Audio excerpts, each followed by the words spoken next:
നമ്മുടെ പല പ്രശ്നങ്ങൾക്കും പരിഹാരം കണ്ടെത്താനാകാതെ വരുമ്പോഴാണ് നമ്മളിൽ പലരും ആത്മഹത്യയെക്കുറിച്ച് ചിന്തിക്കുന്നത്. കേരളമാകട്ടെ ആത്മഹത്യാ നിരക്കിന്റെ കാര്യത്തിൽ വളരെ മുന്നിലുമാണ്. ഇവയിൽ ചില പ്രശ്നങ്ങളുടെയെങ്കിലും പിന്നിൽ ലൈംഗികതയുമായി ബന്ധപ്പെട്ട കാര്യങ്ങളാണ് ഉള്ളതെന്നാണ് പഠനങ്ങൾ തെളിയിക്കുന്നത്.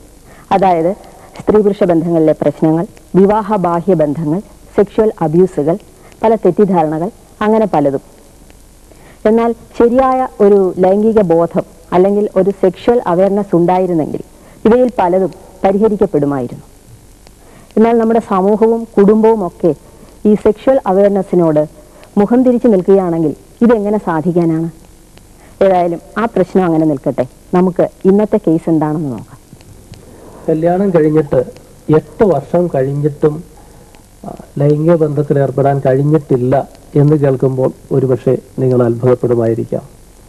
അത്തരം ധാരാളം ആൾക്കാർ നമ്മുടെ സമൂഹത്തിലുണ്ട്. അങ്ങനെയുള്ള ഒരു ദമ്പതികളാണ് ഇന്ന് നമ്മോടൊപ്പം സ്റ്റുഡിയോയിൽ എത്തിയിരിക്കുന്നത്. ഇവിടെ എത്തിയിരിക്കുന്നത് ലിസിയും സൈമണും. ഇവർ വിവാഹം കഴിച്ചിട്ട് 8 വർഷം കഴിഞ്ഞു. പക്ഷെ ഇതുവരെ അവർക്ക് ശരിയായ രീതിയിൽ ഒരു ലൈംഗിക ബന്ധത്തിൽ ഏർപ്പെടാൻ കഴിഞ്ഞിട്ടില്ല.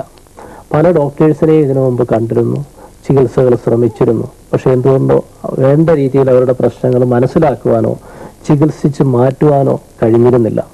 നമുക്ക് കേസിലേക്ക് കടക്കാം. ഇവർക്ക് എന്താണ് പറയാനുള്ളതെന്ന് ശ്രദ്ധിക്കാം. ഞങ്ങളുടെ കല്യാണം കഴിഞ്ഞിട്ട് ഇപ്പോൾ 8 വർഷം കഴിഞ്ഞു.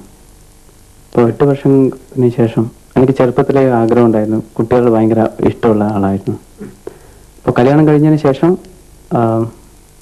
ആദ്യത്തെ ദിവസം തന്നെ ഞങ്ങൾക്ക് പ്രോബ്ലം ഉണ്ടായിരുന്നു, ബന്ധപ്പെടാൻ പറ്റിയില്ല ഫസ്റ്റ് ഡേ തന്നെ. അതിനുശേഷം ഭാര്യയ്ക്ക് അധിക സമയത്തും പേടിയായിരുന്നു. പേടി എന്ത് പറഞ്ഞാൽ എന്താണ് ധൈര്യമായിട്ട് പറഞ്ഞോളൂ. അവൾക്ക് പേടിയായിരുന്നു. കന്യാചർമ്മം പൊട്ടിയിട്ട് ബ്ലീഡിങ് ഉണ്ടാവുന്നു. അപ്പോൾ എൻ്റെ വീട് ഒരു ഗ്രാമമല്ല, കുറച്ച് ഉള്ളിലോട്ടുള്ളതാണ്. അപ്പോൾ അവിടെ ഡോക്ടേഴ്സ് അടുത്തില്ലായിരുന്നു. അപ്പോഴത് അവൾക്കൊരു പേടിയായിരുന്നു. എന്നോട് പറയായിരുന്നു, അങ്ങനെ ബ്ലീഡിങ് ആയാലും ഡോക്ടറെ കാണിക്കാൻ ഇവിടെ സ്ഥലമില്ല, അതുകൊണ്ട് ഞങ്ങൾക്ക് ഇപ്പോൾ വേണ്ട, ഇപ്പോൾ കുറച്ച് കഴിയട്ടെ എന്ന് പറഞ്ഞിട്ട് അങ്ങനെ ഞാൻ ജോലി സ്ഥലത്തേക്ക് മാറിപ്പോയി. അതിനുശേഷം അവിടുന്ന് ഓരോ പ്രാവശ്യവും എന്തെങ്കിലും എക്സ്ക്യൂസ് പറഞ്ഞിട്ട് ഇങ്ങനെ വർഷങ്ങൾ 1 വർഷത്തോളം കഴിഞ്ഞു. അതിനുശേഷം ഞങ്ങളൊരു ഗൈനക്കോളജിസ്റ്റിനെ കാണിക്കാൻ വേണ്ടി തീരുമാനിച്ചു. ലിസിക്ക് എന്താ പറയാനുള്ളതിനെ പറ്റി പറയും? പിന്നെ ഡോക്ടറെ അടുത്ത് ഞങ്ങൾ 1 വർഷം, ഏകദേശം 1.5 വർഷം ആയിട്ടുണ്ടായിരുന്നു. ഡോക്ടറെ അടുത്ത് പോകുമ്പോൾ പോയ ഉടനെ ചോദിച്ചു, 1.5 വർഷമായിരുന്നു ഞങ്ങൾ സത്യം തന്നെ പറഞ്ഞിട്ട്. അപ്പം ഡോക്ടർ പറഞ്ഞു, ആദ്യം വിചാരിച്ചു കുട്ടികളാവാഞ്ഞിട്ടുള്ള പ്രോബ്ലത്തിനെ ചെന്നതെന്ന്. അപ്പം നമ്മൾ പറഞ്ഞില്ല, അതല്ല, നമുക്കിങ്ങനെ ബന്ധപ്പെടാൻ പറ്റുന്നില്ല എന്ന് പറഞ്ഞപ്പോൾ കിടന്ന് ടെസ്റ്റ് ചെയ്യണമെന്ന് പറഞ്ഞു. ടെസ്റ്റ് ചെയ്യണമെന്ന് പറഞ്ഞാൽ അവർ കിടന്ന്, എനിക്ക് അതിനെ ഭയങ്കര പേടിയായിരുന്നു. ഗൈനക്കോളജിസ്റ്റിൻ്റെ ആ ഒരു ഇതിനോട് തന്നെ പേടിയായിരുന്നു. നേഴ്സും ഉണ്ടായിരുന്നു അവരുടെ കൂടെ. അവർ കാലൊക്കെ ഇങ്ങനെ ഇതൊക്കെ ആക്കി വെച്ച് ടെസ്റ്റ് ചെയ്ത് ഫസ്റ്റ് ഫിംഗർ ഇട്ടപ്പോൾ ഭയങ്കര വേദനയായിരുന്നു. അപ്പം ഞാൻ ബലമായിട്ട് ഡോക്ടറെ കൈ പിടിച്ച് വെച്ചപ്പോൾ ഡോക്ടർ ഭയങ്കര ദേഷ്യം വന്നു. ഒച്ചയിട്ട് ഭയങ്കരമായിട്ട് ഫൈറ്റാണ്, അങ്ങനെ സൈക്കോ പ്രോബ്ലമാണ്, അങ്ങനെ ഞാനൊക്കെ പറഞ്ഞു. എന്നിട്ട് പിന്നെ പുറത്ത് വന്നിട്ട് ഭർത്താവിൻ്റെ അടുത്ത് പറഞ്ഞു, ഇതൊരു ഫൈറ്റാണ് കുട്ടിക്ക്, അതുകൊണ്ട് വെച്ചാൽ വല്ല അനസ്തീഷ്യ മറ്റോ കൂട്ടി ടെസ്റ്റ് ചെയ്യേണ്ടി വരും എന്ന് പറഞ്ഞു. പക്ഷെ അത് മെന്റലി ഭയങ്കര ഒരു ഷോക്കായിരുന്നു. ആദ്യത്തെ ആ ഒരു എക്സ്പീരിയൻസ് ഒരു പേടിയായിരുന്നു. അത് കഴിഞ്ഞിട്ട് അത് കഴിഞ്ഞ് പിന്നെ ഡോക്ടറെ അടുത്ത് പോയപ്പം പിന്നെ എപ്പോഴും അതൊരു ഇനിയിപ്പോൾ എന്തെങ്കിലും ആയതിന് ഇപ്പം അങ്ങനത്തെ ഒരു ഡോക്ടറെ അടുത്തല്ലേ പോകേണ്ടത്. ഗൈനക്കോളജിസ്റ്റ് അവർ പേരിനോട് ഒരു പേടിയും വെറുപ്പും എല്ലാം വന്നത്. എല്ലാ ദിവസവും ശരിക്കും സത്യം പറഞ്ഞാൽ എല്ലാ ദിവസവും ഇങ്ങനെ രാവിലെ എഴുന്നേറ്റായിരിക്കും ഇന്ന് രാത്രി ഷുവറായിട്ടും ട്രൈ ചെയ്യണമെന്ന്. രാത്രി ആയി കഴിഞ്ഞാൽ ആ ധൈര്യവും എല്ലാം പോവും. ഒരു വല്ലാത്തൊരു പേടി. പിന്നെന്താ ബാക്കി സംഭവങ്ങൾ എന്തായിരുന്നു? ഇങ്ങനെ ഓരോ ദിവസം കഴിയും തോന്നും ഇങ്ങനെ എന്താ പറയണ്ടേ, എനക്കും അതിനോടുള്ള ഒരു എന്തോ ഒരു ജീവിതത്തോടെ ഒരു മടുപ്പ് തോന്നിയിട്ടുണ്ടായിരുന്നു പല സമയത്തും ഇവൻ സൂയിസൈഡ് പോലും ആലോചിച്ചിട്ടുണ്ടായിരുന്നു. പിന്നെ കുട്ടിയോടുള്ള ഒരു എന്താ പറയാ ഒരു അടുപ്പം കൊണ്ടോ എന്തോന്ന് അറിയില്ല, പലപ്പോഴും മനസ്സിനെ കൺട്രോൾ ചെയ്യുന്നുണ്ടായിരുന്നു. വേറൊരു ബുദ്ധിമുട്ടെന്ന് വെച്ചാൽ എനിക്ക് കാര്യ ഫ്രണ്ട്സ് വളരെ കുറവായിരുന്നു. അപ്പോൾ എൻ്റെ പ്രോബ്ലംസ് ആരോടും പറയാനുള്ള ഒരു മടിയും ഇത് ആരോടും പറയാൻ പറ്റാത്ത ഒരു സ്ഥിതിയായിരുന്നു. ആരോടും ഞാൻ ഇതുവരെ ആയിട്ട് 8 വർഷത്തിൽ കൂടുതലായിട്ടും ഇന്നുവരെ ഞാൻ ആരോടും പറഞ്ഞിട്ടില്ല. പറയാതിരുന്നത് കൊണ്ട് ഞാൻ മനസ്സിലുള്ള ഭയങ്കര ബുദ്ധിമുട്ടായിരുന്നു. ഈ ഒരു സംഭവത്തിന്റെ പിന്നിൽ എന്തെങ്കിലും കാരണങ്ങൾ ലിസിയുടെ ഓർമ്മയിലുണ്ടോ? പിന്നോട്ട് ചിന്തിക്കുമ്പോൾ എന്തെങ്കിലും കാര്യങ്ങൾ ഓർക്കാൻ പറ്റുന്നുണ്ടോ? ലൈംഗികതയോട് വെറുപ്പ് വരാനുള്ള അല്ലെ ഭയം വരാനുള്ള സംഭവങ്ങൾ എന്തെങ്കിലും? ഞങ്ങൾ 2 പെൺകുട്ടികളാണ്. അച്ഛനും അമ്മയും ഞങ്ങൾ 2 പേരും ഒരേ ബെഡ്റൂമിലായിരുന്നു കിടക്കാറ്. അപ്പം എനിക്കൊരു 10ഓ 12ഓ ശരിക്കും ഞാൻ ഓർക്കുന്നില്ല വയസ്സ് എത്രയാണ്. ആ സമയത്ത് ഒരു ദിവസം ഞാൻ എന്തോ ഒരു ശബ്ദം കേട്ടിട്ട് അമ്മ പെട്ടെന്ന് വേദന ആണെന്നോ അങ്ങനെ എന്തോ പറയുന്ന പോലെ കേട്ടപ്പോൾ ഞാൻ ഞെട്ടി ഉണർന്നിട്ടുണ്ടായിരുന്നു. അപ്പം എന്തോ ഡിം ലൈറ്റിൽ ഇങ്ങനെ എന്തോ അച്ഛൻ ചെയ്യുന്നത്, ശരിക്കും അത് എന്താ ചെയ്യുന്നതെന്ന് ആ പ്രായത്തിൽ എനിക്ക് മനസ്സിലായില്ല. എന്തോ ചെയ്യുന്നുണ്ട്, പക്ഷെ അത് അമ്മ എന്തോ വേദന എന്ന് പറയുന്നുണ്ട്, മതിയെന്നോ അങ്ങനെ എന്തോ പറയുന്നുണ്ടായിരുന്നു. അപ്പം എന്താ ചെയ്യുന്നതെന്ന് അറിയാത്ത കാരണം പിന്നെ പിറ്റേ ദിവസം മുതൽ ഞാൻ അത് ആലോചിക്കാൻ തുടങ്ങി. പിന്നെയും കുറേ ദിവസങ്ങൾ അതിങ്ങനെ ചില ദിവസങ്ങളിൽ ഇത് ആവർത്തിക്കുമ്പോൾ ഞാൻ ഞെട്ടിയിട്ട് അവരെ അറ്റൻഷൻ ഉണ്ടാകാൻ വേണ്ടിയിട്ട്, എന്ന് വെച്ചാൽ അവരത് ചെയ്യുന്നത് നിർത്താൻ വേണ്ടിയിട്ട് ഞാൻ എഴുന്നേറ്റ് കഴിഞ്ഞാൽ ഞാൻ ചെന്ന ശബ്ദം ഉണ്ടാക്കി അവർ നിർത്തുമല്ലോ, അതിന് വേണ്ടിയിട്ട് ശ്രദ്ധിക്കാറുണ്ട്. അത് കഴിഞ്ഞ് ഒരു 13-14 വയസ്സ്, 14ഒന്നും ആയിട്ടുണ്ടാവില്ല എന്നാ ഇപ്പം അത്ര ഓർമ്മയില്ല. ആ സമയത്ത് ഒരു 12 വയസ്സ് തന്നെ ആയിരിക്കണം. അതൊരു പ്രാവശ്യം അമ്മക്കുണ്ടായ ഒരു അബോർഷൻ ചെയ്ത് ഒരു അനുഭവം എൻ്റെ അടുത്ത് പറഞ്ഞിട്ടുണ്ടായിരുന്നു. പറഞ്ഞ് കേൾക്കുമ്പോൾ തന്നെ എനിക്ക് 2 കാലം തളർന്നു പോകുന്ന പോലെ ഉണ്ടായിരുന്നു. അബോർഷൻ ചെയ്ത അനുഭവം ഇങ്ങനെ അബോർഷൻ ചെയ്തിട്ടുണ്ടായിരുന്നു. ആ അബോർഷൻ ചെയ്യുന്ന ഞാനിങ്ങനെ ശരിക്കും മരിക്കാനായിട്ടുണ്ടായിരുന്നു. ഇങ്ങനെ എന്താ ചെയ്തെന്നുള്ള ആ ഒരു അബോർഷൻ ചെയ്യുന്ന ആ പ്രക്രിയയല്ല, ലൈക്ക് ഇങ്ങനെ ഉണ്ടായിരുന്നു എന്നുള്ളത്. അപ്പൊ എനിക്ക് ആ വിഷമം ഇങ്ങനെ മരിക്കാൻ, അപ്പൊ ഈ അബോർഷൻ, പ്രസവം, അതിനോട് എല്ലാ കാര്യത്തിനോടും എനിക്കൊരു പേടിയോ. ഇങ്ങനെ ചെയ്താൽ ഇപ്പം പ്രഗ്നന്റ് ആയാലും ഒന്നും പറ്റില്ല, എനിക്കതൊന്നും പറ്റില്ല എന്നുള്ളൊരു എന്തോ ഭയങ്കര വേദനയുള്ള കാര്യങ്ങളാണ്, എല്ലാം വിഷമമുള്ള കാര്യങ്ങളാണ് ഇതെല്ലാം. അബോർഷൻ എല്ലാം ഒരു പേടിയായിട്ട് ഇങ്ങനെ കൂടിക്കൊള്ളു. പിന്നെ ഞാൻ കേൾക്കുന്നു ഇപ്പോൾ കഴിയുന്നത് ഞാൻ ഫ്രണ്ട്സ് ഈ സബ്ജക്റ്റ് വരുമ്പോഴേ ഞാൻ ഒഴിഞ്ഞു മാറുമായിരുന്നു. കേൾക്കുമ്പോൾ തന്നെ എനിക്കത് കേൾക്കാൻ, അല്ലെങ്കിൽ ടി വിയിൽ ഇപ്പോഴെന്തെങ്കിലും ഒരു പ്രസവങ്ങളെ അങ്ങനെ ഒരു സീനോ അല്ലെങ്കിൽ ഇങ്ങനത്തെ എന്തെങ്കിലും വരുമ്പോൾ കാണുമായിരുന്നു. പക്ഷെ ഭയങ്കര വിഷമം തോന്നുമായിരുന്നു. കുറേ കാലം അല്ലെങ്കിൽ അതിങ്ങനെ ഒരു വിഷമമായിട്ട് ഇങ്ങനെ നിൽക്കുമായിരുന്നു. ഈ ദമ്പതിമാരുടെ പ്രശ്നങ്ങൾ കേട്ടിട്ട് അവർ വളരെ നിരാശരാണെന്ന് തോന്നുന്നു, അല്ലേ? നമ്മുടെ സമൂഹത്തിൽ ഇത്തരം പ്രശ്നങ്ങൾ നടക്കുന്നുണ്ടെന്ന് നമുക്ക് വിശ്വസിക്കാൻ തന്നെ പ്രയാസമാണ്. എന്നാൽ അവർ സ്വന്തം അനുഭവം നമ്മളോട് പങ്കുവെക്കുമ്പോൾ എങ്ങനെയാണ് വിശ്വസിക്കാതിരിക്കാനാവുക? ഈ പ്രശ്നങ്ങളെക്കുറിച്ച് വിശദമായ ഒരു ചർച്ചയാണ് നമ്മൾ ഇന്ന് ഉദ്ദേശിക്കുന്നത്. അതിനായി തൊടുപുഴ ഹോളി ഫാമിലി ഹോസ്പിറ്റലിലെ ചീഫ് ഗൈനക്കോളജിസ്റ്റ് ഡോക്ടർ ഭവാനി ഇന്ന് നമ്മളോടൊപ്പം ഉണ്ട്. നമുക്ക് ചർച്ചയിലേക്ക് കടക്കാം. ഈ ദമ്പതിമാരുടെ പ്രശ്നം, അതിൻ്റെ യഥാർത്ഥ കാരണങ്ങൾ എന്താണെന്നും. ഈ കേസിലുള്ള പ്രശ്നം വെജീനിസ്മസ് എന്ന് പറയുന്ന ഒരു രോഗാവസ്ഥയുണ്ട്. വെജീനിസ്മസ് എന്ന് പറഞ്ഞാൽ യോനിനാളത്തിൻ്റെ ബാഹ്യ തലത്തിലുള്ള 1/3 ഭാഗം ബന്ധത്തിൻ്റെ സമയത്ത് ചുരുങ്ങിപ്പോവുക, സങ്കോചിക്കപ്പെട്ടു പോവുക എന്നുള്ളതാണ്. യോനിനാളം ഇങ്ങനെയാണുള്ളത്. ഇതിൽ യോനിനാളത്തിൻ്റെ ബാഹ്യഭാഗം 1/3 ഭാഗം ബന്ധത്തിൻ്റെ സമയത്ത് ചുരുങ്ങിപ്പോവുക, കൺട്രാക്ഷൻ ഓഫ് ദ മസിൽസ് കൊണ്ട് ഇത് ചുരുങ്ങിപ്പോകുന്ന അവസ്ഥ. അത് കാരണം ഒരു ബന്ധം സാധിക്കില്ല. ഇതാണ് ഇതിൻ്റെ പ്രശ്നം. ഡോക്ടർ, ഇത്തരം പ്രശ്നങ്ങളുമായി ധാരാളം ആളുകൾ ഡോക്ടറെ സമീപിക്കാറുണ്ടോ? ഇതിന് ഒരു റീസൺ ആയിരിക്കില്ലല്ലോ, പല കാരണങ്ങൾ ഉണ്ടാകുമല്ലോ. അപ്പോൾ അതെന്താണെന്നോ അതിനെക്കുറിച്ചൊന്ന് വിശദമായിട്ട്, എന്തുകൊണ്ടാണ് ഇങ്ങനെ വർഷങ്ങളോളം രതിജീവിതം സാധ്യമാകാതെ വരുന്നത്, അതിനുള്ള പല കാരണങ്ങളും അതേക്കുറിച്ച് അല്പം വിശദമായിട്ട് സംസാരിച്ചുകൂടെ? ഇത്തരം പ്രശ്നങ്ങളായിട്ട് വരുന്ന ദമ്പതികൾ വളരെയധികം ഉണ്ട്, ധാരാളമുണ്ട്. അവരിൽ പകുതിയിലധികവും കുട്ടികളുണ്ടാവുന്നില്ല. വളരെയധികം വർഷങ്ങളായി കല്യാണം കഴിഞ്ഞിട്ട് 2 അതിലധികമോ 5, 6, 7, 8 വർഷങ്ങളായി കുട്ടികളുണ്ടാവുന്നില്ല എന്നുള്ളൊരു കാരണം പറഞ്ഞുകൊണ്ടാണ് പകുതി പേരും വരുന്നത്. നമ്മളത് അവരോട് അതിൻ്റെ ചരിത്രങ്ങളൊക്കെ ചോദിച്ച് മനസ്സിലാക്കി വരുമ്പോഴാണ് ഇതേമാതിരി 8 വർഷമായിട്ടും ശാരീരികമായിട്ട് ഒരു പ്രാവശ്യം പോലും ബന്ധപ്പെട്ടിട്ടില്ല എന്നുള്ള അവസ്ഥയിൽ എത്തിപ്പറ്റിയിരിക്കുന്ന ധാരാളം ദമ്പതികളെ ഗൈനക്കോളജിസ്റ്റ്മാർക്ക് കാണേണ്ടി വരാറുണ്ട്, ഞാൻ കാണുന്നുണ്ട്. അതിന് പല കാരണങ്ങളുമുണ്ട്. അപ്പൊ അവർ അതേക്കുറിച്ച് അവെയർ അല്ല, അവർക്ക് ഇത് സാധിക്കുന്നില്ല എന്നുള്ളതല്ല. സാധിക്കുന്നില്ല എന്നുള്ളത് അവർക്കറിയാം. പക്ഷേ അതുകൊണ്ടാണ് ഞങ്ങൾ വന്നിരിക്കുന്നത് എന്ന് പറയാനുള്ള മടി കൊണ്ടായിരിക്കണം പകുതി പേരും ഈ കുട്ടികളുണ്ടാവുന്നില്ല എന്നും പറഞ്ഞുകൊണ്ടാണ് വരുന്നത്.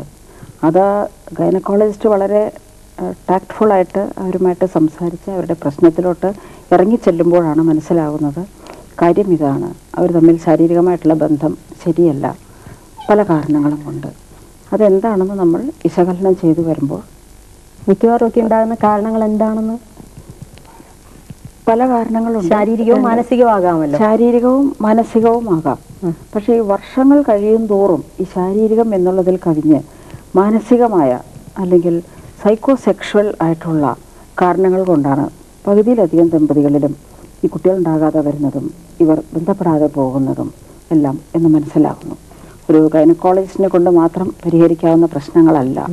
ഒരു സൈക്കോസെക്ഷൽ അനാലിസിസ് ചെയ്ത് ഒരു സൈക്കോളജിസ്റ്റ് അല്ലെങ്കിൽ സെക്സ് തെറാപ്പിസ്റ്റും കൂടി അതിൽ ബന്ധപ്പെടുമ്പോൾ കാര്യങ്ങൾ വളരെ സക്സസ്ഫുൾ ആയിട്ട് കാണുന്നുണ്ട്. അപ്പോൾ ഇതിനുള്ള ശാരീരിക കാരണങ്ങൾ എന്തൊക്കെയാണെന്ന് ഡോക്ടർക്കൊന്ന് പറഞ്ഞോളൂ.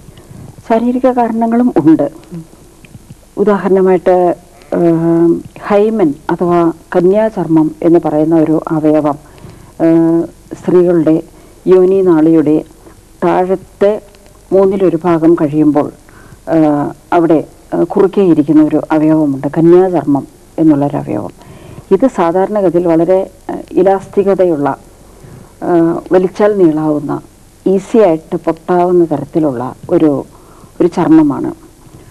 വളരെയധികം സ്ത്രീകളിൽ, ധാരാളം സ്ത്രീകളിൽ ഇത് വളരെ ടഫായിട്ട് കട്ടിയായിട്ട് ഇങ്ങനെ പൊട്ടാൻ വിഷമമുള്ള രീതിയിൽ കണ്ടുവരുന്നുണ്ട്. ഇതാണ് ഒരു കാരണം. ഇത് വളരെ എളുപ്പത്തിൽ പരിഹരിക്കാവുന്ന ഒരു ശാരീരിക കാരണമാണ്.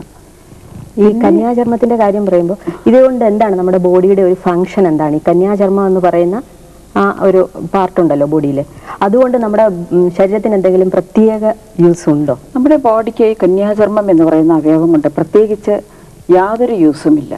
പക്ഷേ ആൾക്കാർ ധരിച്ചു വെച്ചിരിക്കുന്നത് അതെന്തോ വളരെ വലിയൊരു ഇതാണെന്നും ആ കന്യാചർമ്മം അവിടെ ഉണ്ടെങ്കിൽ കല്യാണം കഴിച്ച് കൊണ്ടുവന്നിരിക്കുന്ന സ്ത്രീ ഒരു വെർജിൻ അഥവാ കന്യകയാണെന്നും ആ കന്യാചർമ്മം അവിടെ ഇല്ലെങ്കിൽ അവളൊരു കന്യകയല്ല, നേരത്തെ പുരുഷന്മാരായിട്ട് ബന്ധമുണ്ടായിട്ടുണ്ടെന്നും എന്നെല്ലാം ധരിച്ചു വശായി വളരെയധികം പ്രശ്നങ്ങൾ ഉണ്ടാകുന്നുണ്ട്. ഇതിൽ കവിഞ്ഞ കന്യാചർമ്മത്തിന് യാതൊരു, അതെല്ലാവരിലും ഒരുപോലെ ആവണമെന്നൊന്നും ഒരുപോലെ ആവണമെന്നില്ല. പിന്നെ ചിലരിൽ അതിങ്ങനെ വളരെ കട്ടി പിടിച്ച് ഇതുപോലത്തെ പ്രശ്നങ്ങൾ ഉണ്ടാകാറുണ്ട്. അപ്പോൾ ഇപ്പോൾ ഇതിലൊരു നമ്മുടെ ഇന്നത്തെ കേസിൽ ഇതൊരു മാനസികമായ ഒരു പ്രശ്നമായിട്ടാണ് ഡോക്ടറും നിൽക്കും തോന്നുന്നത് അല്ലേ? ഈ കേസ് കേട്ടിട്ട് ആ കേസിന്റെ 90% മാനസികമായ വശം തന്നെയാണ്. പിന്നെ അങ്ങനെയുള്ളവരിൽ ഈ കേസിൽ പ്രധാനമായിട്ടും മാനസിക കാരണങ്ങളാണ്. അപ്പോൾ ഈ വെജീനിസ്മസിന്റെ കാരണങ്ങളെ നമുക്ക് മൂന്നായിട്ട് തരംതിരിക്കാൻ സാധിക്കും. ഒന്ന് പേഷ്യൻ്റ് റിലേറ്റഡ് വേരിയബിൾസ്, അല്ലെങ്കിൽ ഈ വ്യക്തി രോഗിയായിട്ട് വന്ന വ്യക്തിയുടെ മാനസിക പ്രശ്നങ്ങളുമായിട്ട് ബന്ധപ്പെട്ടത്. മറ്റൊന്ന് ഇവരുടെ റിലേഷൻഷിപ്പിൽ പാർട്ട്ണർ വേരിയബിൾസ്, അയാളുടെ പങ്കാളിയുടെ പ്രശ്നങ്ങൾ കൊണ്ടുണ്ടാവുന്നത്. മൂന്നാമത്തേത് സിറ്റുവേഷണൽ വേരിയബിൾസ്. അതിൽ ഒന്നാമത്തേത് പേഷ്യൻ്റ് വേരിയബിൾസിൽ വരുന്നത് ഒന്ന് ഈ വ്യക്തിയുടെ ജീവിതാനുഭവങ്ങൾ. ഇതിനു മുൻപായിട്ട് എപ്പോഴെങ്കിലും അവർക്ക് ദുരന്ത അനുഭവങ്ങൾ ജീവിതത്തിൽ ഉണ്ടായിട്ടുണ്ടോ? ഇപ്പോൾ റേപ്പ് അറ്റംപ്റ്റ്സോ അല്ലെങ്കിൽ സെക്ഷലായിട്ട് മറ്റാരെങ്കിലും ഇവരെ അറ്റാക്ക് ചെയ്യാൻ ശ്രമിക്കുക, അത്തരം ദുരന്ത അനുഭവങ്ങൾ. സെക്സിനെ പറ്റി അല്ലെങ്കിൽ ദാമ്പത്യ ബന്ധത്തെപ്പറ്റി കേട്ടിട്ടുള്ള ഭീതി ഉളവാക്കുന്ന ചില കഥകൾ. ഇനിയും ചില വ്യക്തികൾക്ക് ഡോക്ടർ പറഞ്ഞ മാതിരി ഹൈമൻ റപ്ചർ ചെയ്യുന്നതിനെ പറ്റി പേടിയുണ്ട്. Fear of breaking the hymen, fear of having coitus അല്ലെങ്കിൽ ലൈംഗിക ബന്ധത്തെ പറ്റിയുള്ള ഭയം, ഗർഭം ധരിക്കാനുള്ള ഭയം, പ്രസവിക്കാനുള്ള ഭയം, ഇത്തരം ഭയം, ഇതെല്ലാം പ്രശ്നമാവാം. പിന്നെ വ്യക്തിയുടെ അറിവില്ലായ്മ, അതിനോടുള്ള ചില മനോഭാവങ്ങൾ, ഇതെല്ലാം ഇത് ഉൾപ്പെടും. മറ്റൊന്ന് പങ്കാളിയുടെ പ്രശ്നങ്ങളിൽ വരുന്നത് ഈ പങ്കാളിയും ഈ വ്യക്തിയും തമ്മിലുള്ള ബന്ധം എങ്ങനെയാണ്, അവർ തമ്മിലുള്ള റിലേഷൻഷിപ്പിൽ എന്തെങ്കിലും പ്രശ്നങ്ങളുണ്ട്, ഭാര്യയ്ക്ക് ഭർത്താവിനോട് ഇഷ്ടമല്ല അല്ലെങ്കിൽ വെറുപ്പുണ്ട്, അവർ തമ്മിലൊരു കലഹത്തിന് ശേഷമാണ് ബന്ധപ്പെടുന്നത്. അങ്ങനെയുള്ള സാഹചര്യങ്ങളിലൊക്കെ ഒരുപക്ഷെ വെജീനിസ്മസ് അനുഭവപ്പെട്ടേക്കാം. മൂന്ന്, ബന്ധപ്പെടുന്ന സാഹചര്യത്തിൻ്റെ പ്രത്യേകത, സുരക്ഷിതമല്ലാത്തൊരു സാഹചര്യം അല്ലെങ്കിൽ അങ്ങനെയുള്ള പ്രത്യേക സാഹചര്യങ്ങൾ ചിലത് അതിന് കാരണമായി തീരാറുണ്ട്. നമ്മുടെ കേസിൽ എന്താണ്? നമ്മുടെ കേസിൽ ഒന്ന് ലിസി പറയുകയുണ്ടായി, ഏതാണ്ട് 10-12 വയസ്സുള്ള സമയത്ത് 10-12 വയസ്സുള്ളപ്പോഴും അച്ഛൻ്റെ അമ്മയുടെയും കൂടെ അവരുടെ ബെഡ്റൂമിലാണ് ഈ കുട്ടി കിടന്നുറങ്ങിയിരുന്നത്. നമ്മൾ ശ്രദ്ധിക്കേണ്ട ഒരു കാര്യമാണ്. പലപ്പോഴും പ്രായമായാലും കുട്ടികളെ മാറ്റി കിടത്താതിരിക്കുക, അതുകൊണ്ടുണ്ടാവുന്ന വളരെയധികം ദോഷങ്ങളുണ്ട്. അതിലൊന്നാണ് നമ്മളിവിടെ കണ്ടത്. ഈ കുട്ടി ഉറക്കത്തിൽ പെട്ടെന്നൊരു ശബ്ദം കേട്ട് ഞെട്ടി ഉണരുകയും ഉണർന്ന സമയത്ത് അമ്മ വേദനിക്കുന്നു എന്ന് പറയുന്നു, മാത്രമല്ല അച്ഛൻ എന്തോ ചെയ്യുന്നത് കണ്ടു. അങ്ങനെ പലതവണ കണ്ടിട്ടുണ്ട്. ആ ഒരു അനുഭവം, ഇത് എന്തോ വേദനയുമായിട്ട് ബന്ധപ്പെട്ട ഒരു പ്രവൃത്തി അച്ഛനും അമ്മയും ചെയ്യുന്നു എന്നുള്ള ഒരു ധാരണ കുട്ടിയുടെ മനസ്സിൽ ഇംപ്ലാന്റ് ചെയ്യപ്പെട്ടു. അതിനുശേഷം ഒരു 2 വർഷത്തിന് ശേഷമാണ് അമ്മ തന്നെ പറഞ്ഞു, അമ്മയ്ക്കുണ്ടായി നടത്തേണ്ടി വന്ന ഒരു അബോർഷന്റെ കഥ പറഞ്ഞു. അത് വളരെ വേദനാജനകമായിരുന്നു. ഇതിലും ഭേദം മരിക്കുന്നതായിരുന്നു. മരണതുല്യമായ ഒരു അനുഭവം കഴിഞ്ഞിട്ടാണ് വന്നതെന്ന് പറയുന്നു. അപ്പൊ അത്ര ദുരന്തപൂർണമായ ഒരു അനുഭവത്തിന്റെ സ്വന്തം അമ്മയ്ക്കുണ്ടായ അനുഭവം മകൾക്ക് വിവരിച്ചു കൊടുത്തു. ആ സമയത്ത് തന്നെ ലിസി തീരുമാനിച്ചു, എനിക്ക് ജീവിതത്തിൽ ഇങ്ങനെയുള്ള പ്രസവവും ഈ ഏർപ്പാടുകളൊന്നും വേണ്ട എന്നുള്ളൊരു തീരുമാനം മനസ്സിൽ വന്നു. നമ്മുടെ ഇപ്പോഴത്തെ ഒരു ജീവിത സാഹചര്യത്തിൽ എങ്ങനെയാണ് ഇത്തരം അജ്ഞതകൾ ഇല്ലാതാക്കാൻ കഴിയുന്നത്? ഇത്തരം ചെറിയ കാര്യങ്ങൾ, സ്വന്തം ശരീരത്തെക്കുറിച്ചുള്ള കാര്യങ്ങൾ പോലും അറിയില്ലല്ലോ. അതാണല്ലോ ഇത്ര വലിയ പ്രശ്നമായത്. അതിനിപ്പോൾ പല സ്ഥലങ്ങളിലും പ്രീമാരിറ്റൽ കൗൺസിലിംഗ് അതുപോലെ വളരെ നല്ലതായിട്ടുള്ള ധാരാളം കാര്യങ്ങൾ നടക്കുന്നുണ്ട്. ഒരു ഗൈനക്കോളജിസ്റ്റ് എന്നുള്ള നിലയ്ക്ക് എൻ്റെ ചെറിയ പട്ടണത്തിൽ എനിക്കും അതുപോലെ പല ഇതിലും പങ്കെടുക്കാനും അതേ പറ്റിയിട്ടുള്ള അജ്ഞത മാറ്റാനും എല്ലാം സാധിച്ചിട്ടുണ്ട്. ഏറ്റവും പ്രധാന സംഗതി ഒരു ഗൈനക്കോളജിസ്റ്റ് എന്നുള്ള നിലയ്ക്ക് എനിക്ക് പറയാനുള്ളത്, ഇങ്ങനെയുള്ളൊരു ദമ്പതികൾ വന്നാൽ അവരുടെ പ്രശ്നം എന്താണെന്ന് വളരെ ഭംഗിയായിട്ട് മനസ്സിലാക്കേണ്ട ചുമതല ഞങ്ങൾക്കുണ്ട്. ഒരു ഡോക്ടർ ഒരു രോഗിയുടെ ശരീരം മാത്രം ചികിത്സിച്ചാൽ പോരാ, അവരുടെ മനസ്സ്, അവരുടെ സെക്ഷുവൽ ആസ്പെക്റ്റ് രണ്ടുപേരെയും ഒരുമിച്ച് കാണുക. ഒരു സ്ത്രീയെ മാത്രം നോക്കിക്കൊണ്ട് പുരുഷനെ പുറത്ത് നിർത്തിക്കൊണ്ട് സംസാരിക്കാതിരിക്കുക. അവരുടെ കൂട്ടായിട്ടുള്ള അവരുടെ ഇതിനോടുള്ള പ്രതികരണം എന്താണ് ഇവർ പറയണതെന്ന് മനസ്സിലാക്കിയെടുക്കുക. ആ രീതിയിൽ തീർച്ചയായിട്ടും ഇവരെയൊക്കെ മുന്നോട്ട് കൊണ്ടുവരാനായിട്ട് സാധിക്കും. ഇതിന് വേറൊരു ആസ്പെക്റ്റ് ഉള്ളത്, പല വ്യക്തികളും ചികിത്സയ്ക്ക് പലപ്പോഴും എത്താറില്ല എന്നുള്ളതാണ്. ഈ ദീർഘകാലം ഇങ്ങനെ ഈ പ്രശ്നങ്ങളുമായിട്ട് ജീവിക്കും. അവസാനം ഇതിൻ്റെ ഒടുവിൽ 1 വർഷമോ 2 വർഷമോ കഴിയുമ്പോഴേക്കും ചിലപ്പോൾ ഡൈവോഴ്സ് ആവും, തമ്മിൽ പിരിയും, ബന്ധപ്പെടാൻ പറ്റുന്നില്ല എന്ന് പറഞ്ഞ് ഒരുപാട് കേസുകൾ ഇത്തരം പ്രശ്നങ്ങൾ കൊണ്ട് ഡൈവോഴ്സിലെത്തുന്നുണ്ട്, റീസൺ അറിയാതെ. പിന്നെ നേരത്തെ ഡോക്ടർ പറഞ്ഞ മാതിരിയുള്ള ഒരു സംഭവം, പലരും ഇൻഫെർട്ടിലിറ്റി എന്ന് പറഞ്ഞിട്ടാണ് ട്രീറ്റ്മെന്റിന് ചെല്ലുക. അപ്പൊ ഇൻഫെർട്ടിലിറ്റിയുടെ ട്രീറ്റ്മെന്റിന് ചെല്ലുമ്പോൾ ചില ഡോക്ടേഴ്സ് എങ്കിലും അപ്പൊ ഇൻഫെർട്ടിലിറ്റി പരിഹരിക്കുക, ഒരു കുഞ്ഞുണ്ടായി കഴിഞ്ഞാൽ ഇവരുടെ പ്രശ്നം തീർന്നു എന്നുള്ള രീതിയിൽ ട്രീറ്റ് ചെയ്യുന്നതായിട്ട് എനിക്ക് തോന്നുന്നു. അതും വളരെ റെയറായിട്ടെങ്കിലും അത് സംഭവിക്കുന്നുണ്ട്. ഇൻഫെർട്ടിലിറ്റി എന്നുള്ള, അതായത് കുട്ടികളുണ്ടാകാതിരിക്കുന്ന അവസ്ഥ, വന്ധ്യത, അത് അങ്ങനെ വരുമ്പോൾ ഈ പുരുഷന്റെ ബീജം ടെസ്റ്റ് ചെയ്ത് നോക്കും, സ്ത്രീയുടെ ഭാഗങ്ങൾ നോക്കും, പിന്നെ കുറച്ച് മരുന്നുകളെല്ലാം പ്രയോഗിക്കും. 2-3 മാസം കൊണ്ട് ശരിയാവുന്നില്ലെങ്കിൽ വളരെ മോഡേൺ, വളരെ ആധുനികമായ ഒരുപാട് കാര്യങ്ങൾ ഈ വന്ധ്യതാ നിവാരണത്തിനുണ്ട്. ഉദാഹരണമായിട്ട് IUI എന്നൊക്കെ പറയും, ഇൻട്രായൂട്രൈൻ ഇംപ്ലാന്റേഷൻ. ബീജം എടുത്ത് നേരിട്ട് വജൈനക്കകത്ത് കുത്തിവെക്കുക.